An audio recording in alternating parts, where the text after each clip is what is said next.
After weeks of writing scripts just to throw them out, I finally pulled my last straw. I'm just gonna rant, and I've got bullets. I'm loaded up and I'm ready to aim them directly at the devs, but also at you. That's right, you too. My name is Time, and I ask that you lend me some of yours for this incredibly angry video.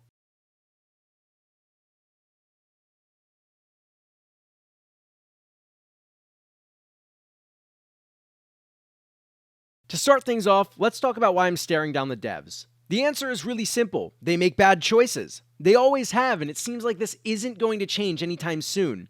MMR for a party game was a bad idea. The imbalance for the entire game makes the game inherently unfair, which means that there shouldn't be a competitive nature to the game's core, unless they add competitive mode. To which I say, where the f*** is it? MMR has been in the game for almost 4 years now, and the only point of MMR is to make the game more competitive. Without comp, there is no reason an unfair game should even have MMR in the first place. Even if they did have comp, I'd still play it to show how unfair the game is, #nursemain. But besides that, the fact that you can intentionally lower your MMR by waiting on the hatch for 10 minutes is really dumb. Why did they add this change when they knew that hatch standoffs were a thing in the past?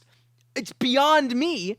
Additionally, because of the unfair, laid-back nature of the game's core, they should be more focused on making the game fun instead of balanced for competition. The game has fully optimized the fun out of every match you play. That is why you see survivors give up on Hook or DC right out of the gates at the moment. There is nothing fun about entitlement for the killer or the teammates you queued up with. And if you DC or give up on Hook just to re-queue into your next match, go f*** yourself. You are a part of the problem. The next thing I have to talk about the devs' choices is the fact that there is zero downtime anymore. If you want to play other games while playing DBD, too bad. Example, we just finished the Blood Moon, one of the best Blood Point events in the game, and right after that, we have Chaos Shuffle, literally the day the Blood Moon left. And guess what? They both suck. The Blood Moon event this year, in my personal opinion, is the absolute worst event that they have ever created. It was a solid idea, but to try it out during the event that was supposed to be the best blood point gaining event in the game and have it be extremely unfun for both sides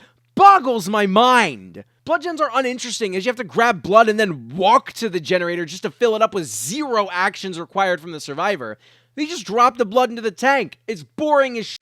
You could run, but then you drop the blood and it would be ever so slightly off sometimes, which is just annoying as hell. And then the killer side had these fast as shit gens, and they weren't even allowed to use their gen-related perks like Nowhere to Hide, or Surge, or Coup, or even Bitter Murmur. I know these are all perks that may not see play in every game, but I sure as hell noticed it when I was playing Singularity. To not be able to use Surge or Coup to get downs and hit gens during this event is a loss of blood points in the long haul. And talking about Singularity, why in the actual did they make Blood Moon canisters a special equip that doesn't allow you to pick up the killer's direct counterplay materials? Like, for example, Sadako was crazy during this event. I only played 2 matches as her, and I got 5 condemn kills across those games. 5! You tell me how many condemn kills you get when playing against strong survivors in your average match. I can tell you what I get, and it's usually only 1 during a solid game. The fact that the canisters disallow you to pick up a tape and do the blood gens made her power so much more impactful, because it meant she could teleport to those gens and give you stacks while stopping you from doing the gen, or you could pick up a tape and give her the information of where you are, and now you can't do the gen anyways because you have a fucking tape. Like, who the designed this event, and can we get them fired, please? And now we have Chaos Shuffle. Who the cares?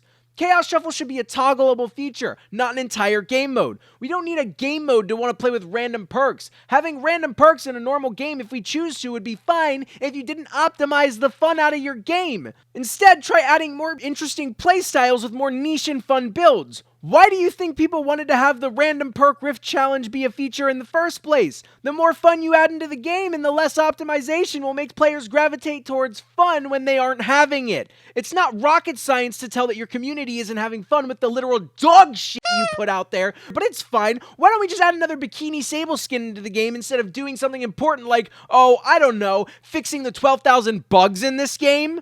And there's another topic there. The devs don't fix their shit. They have zero competition except for Texas Chainsaw right now, and that game is basically on its last leg, so they have no incentive to fix anything. And I know there are multiple different teams on a video game, like the skins design, the story writers. They're not going to be able to fix the coding aspects of the game. But how many coding guys do they have working on this game? Is it like 3? Because we get so many patch notes about bugs being fixed that sometimes don't even exist, and other times get bugs that say they were fixed, and they end up not being fixed at all, like Hug Tech. Hell, there's a patch notes section that I read during a live stream many months ago that just had a straight up sentence labeled added gameplay. Either they need to get more coders for the team and fire some of their other staff to fix their spaghetti code, or they need to fire their entire coding department because they are clearly not doing their job and taking money directly from the company. If they are doing their job, I haven't seen anything worthwhile fixed. Like, why the f*** does Blight after a year and a half sharply look down after his pallet break fatigue? I have never seen the game's code before, but it feels like if we add a shadow on the rock in the corner of the map on Disturbed Ward, the knight is gonna have an epileptic seizure every time he summons his Carnifex to break a pallet. Maybe when we get that new Sable skin I was talking about, the bug just cancels out, and instead every time you get hit with Wesker's power, it immediately gives you full infect, instantly downing you. And the last thing I'd like to talk about is you. Why in the actual f*** are you not gravitating your anger, your hate, and your other pent-up emotions on the devs? Why are you taking it out on the players? This is why we can't have nice things, guys! There's never been a game I've played on Steam before that has given out so many minus reps on Steam profiles because they didn't have fun, nor have I seen so many inaccurate statements from people who literally stream the game in my Steam comments. If you're gonna spread straight up lies, at least do it in a way where you can't be caught. Like, you and I are both streaming, and I have my footage, and now I can just take your footage to show the world that you are, 1, a liar who deserves no respect, and 2, you're a greasy bitch. Take that hate elsewhere to, I don't know, maybe the forums and try to get these devs to fix their shit. This is why games need to have competition, because if you want to take a break but you're not good at traditional games or want to play something similar, then there's no other game you can play except for Dead by Daylight. So the players who need the break end up staying and molding over the tiniest inconveniences the game offers. Oh, I don't like playing against the Huntress. She just holds hatchets. DC. Oh, I don't like playing against Wraith. All they do is tunnel. DC. Oh, I don't like playing against the Skull Merchant because she used to be able to 3-gen and I can't get over the fact that she used to be able to do that, but is now the weakest killer in the game and can no longer physically do that effectively enough to be a winning strategy for her. DC. The nurse? Yeah, that's a...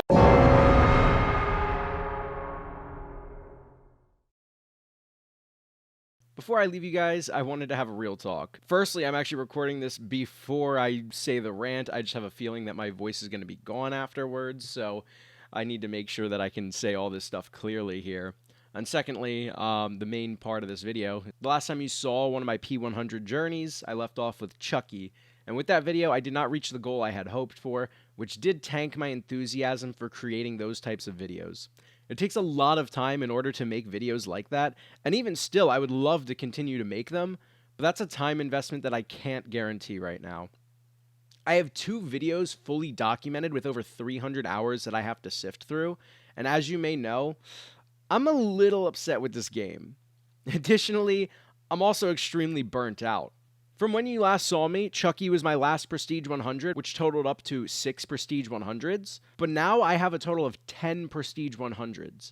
Those 4 more Prestige 100s that you may not know about, I got within the span of 4 months. And as you could probably infer, I didn't want to play after that.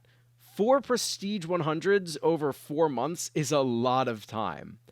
I ended up taking a long break, which was about 7 months away from the game, and I had an absolute blast. I ended up playing World of Warcraft Classic, and I did so much within that world. I made great friends and pushed myself onto a grind that's much harder than getting Prestige 100 in Dead by Daylight, and I got rewarded for my progress. Much unlike in Dead by Daylight, when you get to Prestige 100, you get nothing. Hopefully the Prestige 100 rewards at the end of the year are good, but we just have to wait for that. However, when I decided to come back to Dead by Daylight, I just felt empty. There's nothing in Dead by Daylight that makes me want to keep playing, only factors that feel forced to make me want to spend my time there. I love this game, and I love the gameplay interactions between Survivor and Killer, but when it comes to everything else, the developers and the community, it just makes me never want to play this game again. Don't get me wrong, there will still be Dead by Daylight content on this channel. After all, my most wanted chapter in the game's history is about to release, and I won't miss that for the world. But for now, I need to officially announce this. I need a break from Dead by Daylight.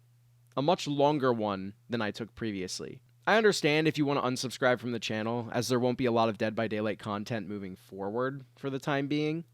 But for those of you who enjoy the content behind the scenes and are here for the story-driven aspect of the videos, or those here for my outrageous stupidity with regards to time spent in a video game, I will continue to make the best content I can for you guys. That is all I have to say for today, and thank you all for your time. Please leave any of your questions and concerns down in the comments below, and I will do my best to answer them. And with that, I will see you all next time. You all rock.